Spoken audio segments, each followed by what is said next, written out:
اعوذ باللہ السمیع العلیم من الشیطان الرجیم من حمزہ ونفخہ ونفسہ بسم اللہ الرحمن الرحیم ربی یسر ولا تعسر وتمم بالخیر ربی زدنی علما وربک الغنی ذو الرحمہ ان یشأ یذہبکم ویستخلف من بعدکم ما یشاء کما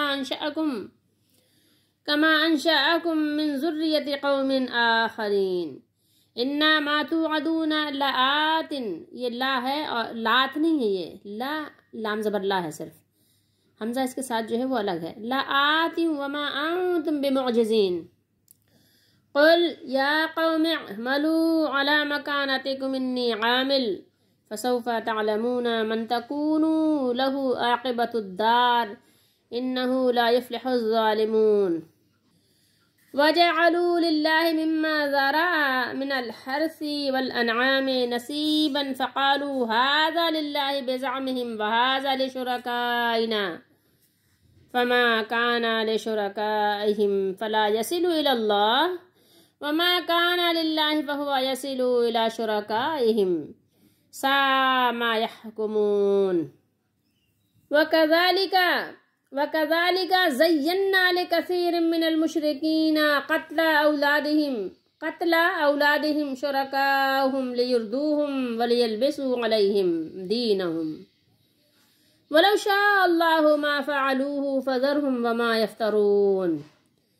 یہ ہم نے 5 آیات مبارکہ یہاں پر تلاوت کی ہیں سورہ انعام کی 8واں سپارہ، اور ترجمہ تفسیر ابن کثیر سے ہے. اور آپ کا رب بے نیاز ہے، بے پرواہ ہے. آپ کے رب کو کسی بندے کی کسی قسم کی عبادت کی کوئی حاجت نہیں ہے، وہ حاجت مند نہیں ہے، وہ بے نیاز بادشاہ ہے. اور آپ کا رب بے نیاز ہے، رحمت والا، ذو الرحمہ، رحمت والا ہے. ذو یہ واحد ہے، اس کی جمع اولو آتی ہے، اولو الالباب. اگر وہ چاہے تو تمہیں لے جائے، اگر وہ چاہے تو تم کو لے جائے اور تمہارے بعد جنہیں چاہے جانشین بنا دے، جیسے اس نے تمہیں دوسری قوم کی نسل سے پیدا کیا. ہم بھی تو کسی کے جانشین بنے ہیں نا، ہم سے پہلے تو کوئی اور تھے نا گدی پہ.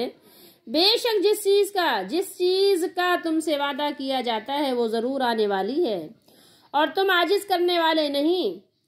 اے نبی صلی اللہ علیہ وسلم کہہ دیجئے، اے میری قوم تم اپنی جگہ عمل کرو، بے شک میں بھی اپنی جگہ عمل کرنے والا ہوں، انی عامل. چنانچہ جلد ہی تم جان لوگے کہ کس شخص کے لیے آخرت کا انجام، کون سا انجام اچھا، کس کے لیے اچھا ہے، اچھا انجام ہے. اور بے شک ظالم فلاح نہیں پائیں گے، ظالم کامیاب نہیں ہوں گے. لا یفلح الظالمون.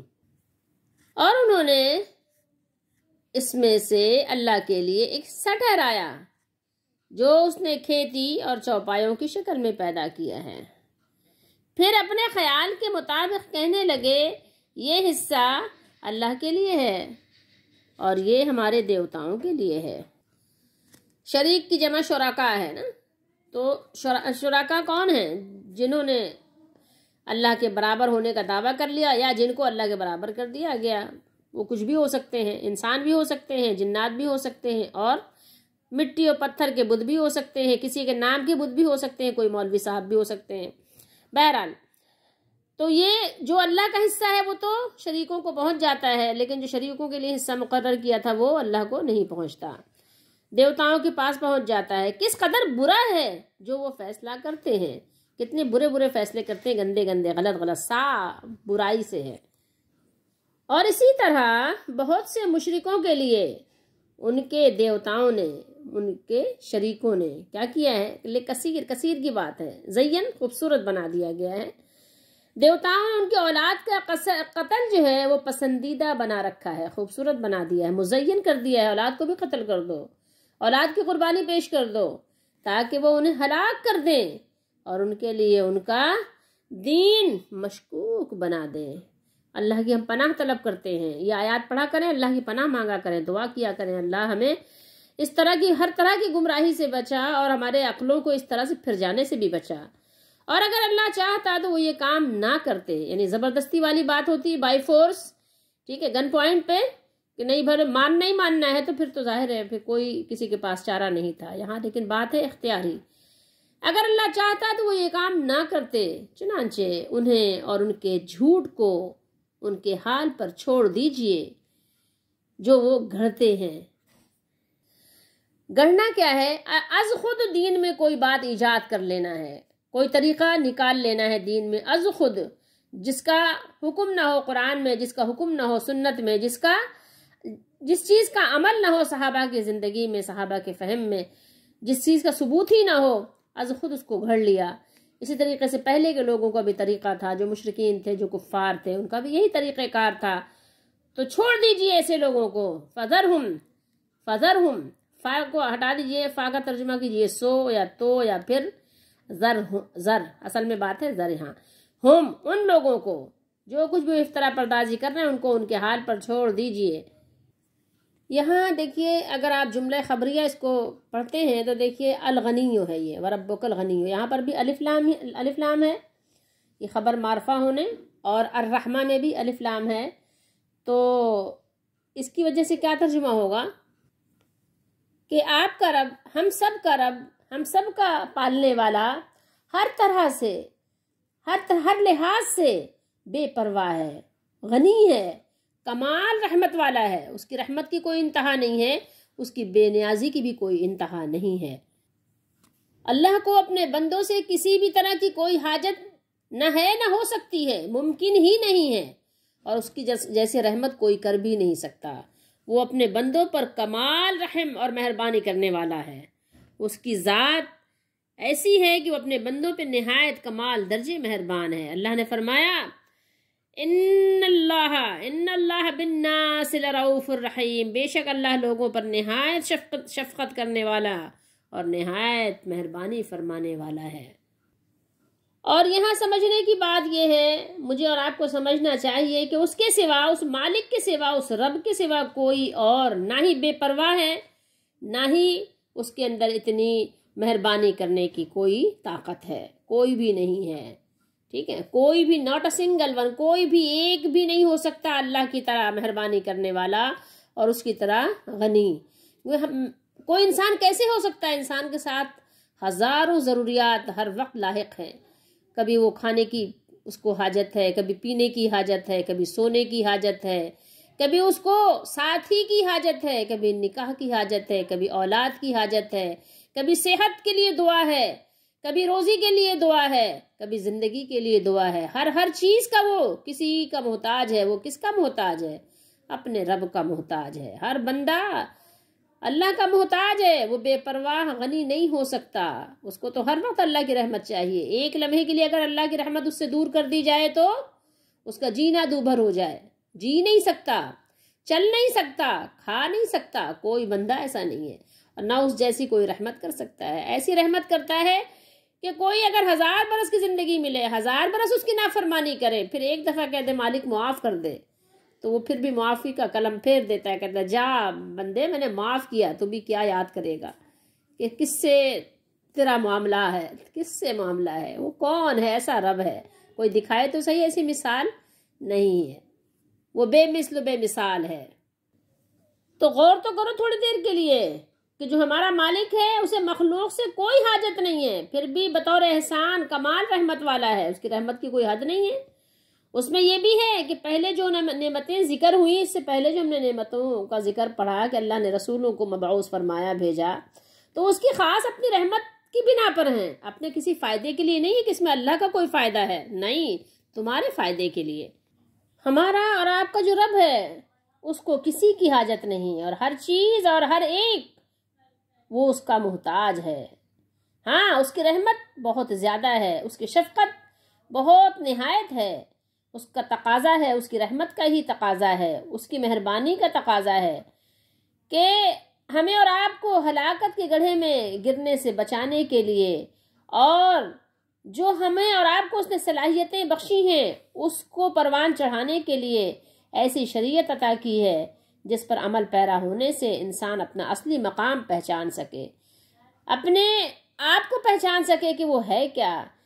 یہاں پر دیکھیے بات کلیئر ہو گئی، صاف کر دی گئی بات کہ شاید کوئی کم فہم، کوئی کم سمجھ وہ غلط فہمی کا شکار ہو جائے، غلط فہمی میں مبتلا ہو جائے کہ اللہ تعالیٰ جو ہمیں اپنی طرف اتنی مہربانیوں کے ساتھ اتنا زیادہ یعنی کوشش سے بلا رہا ہے، رسول علیہ السلام بھیجے جا رہے ہیں، کتابیں نازل کی جا رہی ہیں، معجزات کا سلسلہ جاری ہے، تو شاید اگر ہم اللہ تعالیٰ کی کبریائی کو نہیں مانیں گے تو نعوذ باللہ استغفر اللہ، شاید کہ اس کی کبریائی میں، اس کی بڑائی اور اس کی بادشاہی میں، اس کی عظمت میں کوئی فرق آ جائے گا، نعوذ باللہ۔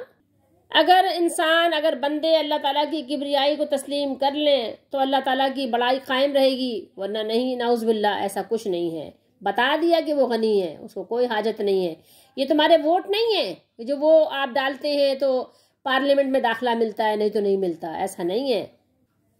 تم مانو گے تو وہ کبریا ہے، نہیں مانو گے تو وہ کبریا ہے۔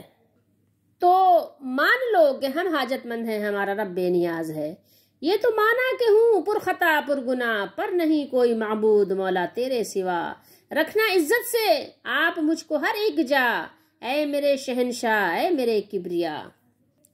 ان یشاء یذہبکم، اور اگر وہ چاہے مولا تو ہمیں اور آپ کو مٹا ڈالے اور ہمارا نام و نشان بھی باقی نہ رہے۔ اور جس طرح ہمارے باپ دادا دنیا سے رخصت ہو گئے تو دنیا پہ کیا فرق آیا؟ اللہ تعالیٰ نے ان کی جگہ ہمیں ان کا قائم مقام کر دیا، ان کی جگہ تم کو اللہ تعالیٰ نے کیا کیا؟ قائم مقام کر دیا، اور دنیا کے سارے کاروبار جیسے کہ تیسے، جیسے پہلے چلتے تھے ویسے چلتے رہے، بلکہ اس سے اچھے چلتے رہے۔ ہمارے بابا، ہمارے دادا کے پاس تو وہ نعمتیں، وہ چیزیں تھیں بھی نہیں جو ہم نے دنیا میں ایجاد کر لی ہیں، تو دنیا کا کاروبار چلتا رہا، کوئی فرق نہیں آیا ان کے جانے سے۔ اسی طرح وہ قادر مطلق تمہارا جانشین کسی اور قوم کو بنا دے گا، اور دنیا کے رونق میں کوئی کمی نہیں آئے گی، تم چلے جاؤ گے تو چلے جاؤ۔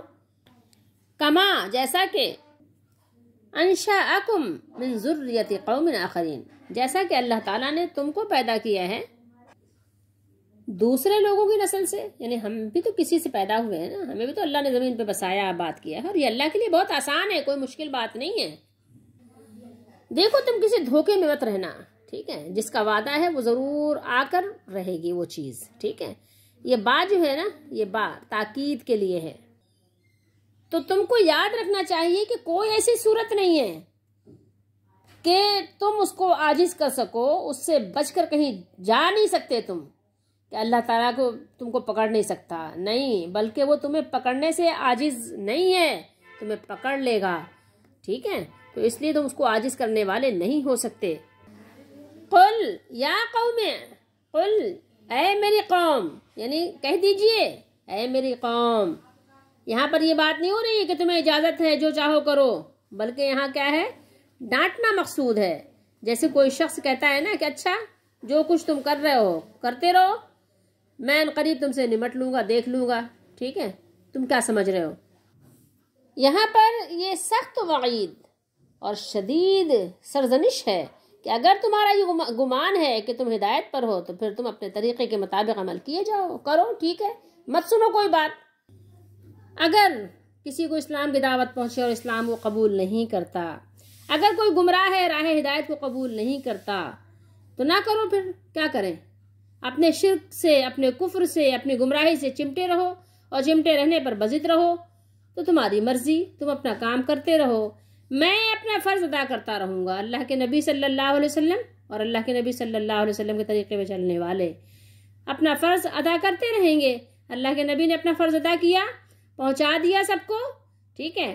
پھر جب تم موت کے تلخ گھوٹ پیو گے تو پھر تمہارا یہ خمار اترے گا، تمہیں پتہ چلے گا صحیح اور غلط کا، پھر کسی کو بتانے کی ضرورت نہیں ہوگی، تمہیں خود ہی معلوم ہو جائے گا کہ کس کی دنیاوی زندگی کا اچھا نتیجہ برآمد ہوا اور کس کا برا دار ہے، ٹھیک ہے؟ عاقبت الدار، دار کہتے ہیں گھر کو، اردو میں بھی آپ بولتے ہیں نا، دار الاسلام، دار الکفر، یہ وہی دار ہے۔ مکان، مکان اردو میں آپ کس کو کہتے ہیں؟ گھر کو کہتے ہیں نا، یہ میرا مکان ہے۔ مکان عربی میں کیا کہتے ہیں؟ جگہ کو کہتے ہیں۔ تم سب کیا کرو؟ اپنی جگہ پر اپنا کام کرو۔ فسوف تعلمون، تو بات یہ ہے کہ عنقریب تم کو معلوم ہو جائے گا کہ آخرت میں اچھا گھر کس کا ہے، نجات کس کے لیے ہے، اور کس کے لیے نہیں ہے، سب تمہیں عن قریب معلوم ہو جائے گا، کوئی زیادہ اس میں ٹائم نہیں ہے۔ اب آگے مزید تلاوت سے پہلے، اس کی وضاحت سے پہلے پڑھ لیتے ہیں بخاری شریف کی حدیث شریف۔ حدیث نمبر 3524 ہے، یہ ہے کتاب المناقب، اور راوی اس کے حضرت عبداللہ بن عباس رضی اللہ تعالیٰ عنہما ہیں۔ انہوں نے بیان کیا کہ اگر تم کو عرب کی جہالت معلوم کرنا اچھا لگے تو سورہ انعام میں 130 آیتوں کے بعد یہ آیتیں پڑھ لو جو ابھی ہم تلاوت کر رہے ہیں۔ یقیناً وہ لوگ تباہ ہوئے جنہوں نے اپنی اولاد کو نادانی سے مار ڈالا سے لے کر وہ گمراہ ہیں راہ پانے والے نہیں تک، یہاں تک تم تلاوت کر لو۔ اب یہاں سے آپ دیکھیے کہ اللہ تعالیٰ نے بیان فرمایا کہ ان مشرکوں کی مذمت اور سرزنش کے طور پر کہ جنہوں نے بدعت، کفر اور شرک کو اختیار کیا اور مخلوق میں اللہ کا حصہ بنا دیا، حالانکہ اللہ سبحانہ و تعالیٰ ہی ہر چیز کا خالق ہے۔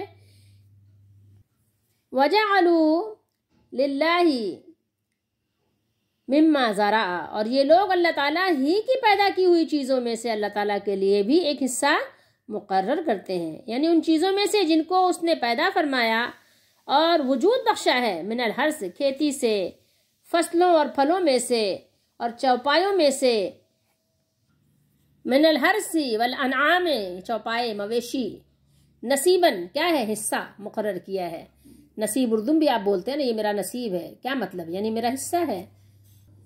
اور نصیب جز کو بھی کہتے ہیں، جز ایک کس کل ہوتا ہے، کل کے مقابلے میں کیا ہوتا ہے، ایک جز ہوتا ہے نا، پارٹ۔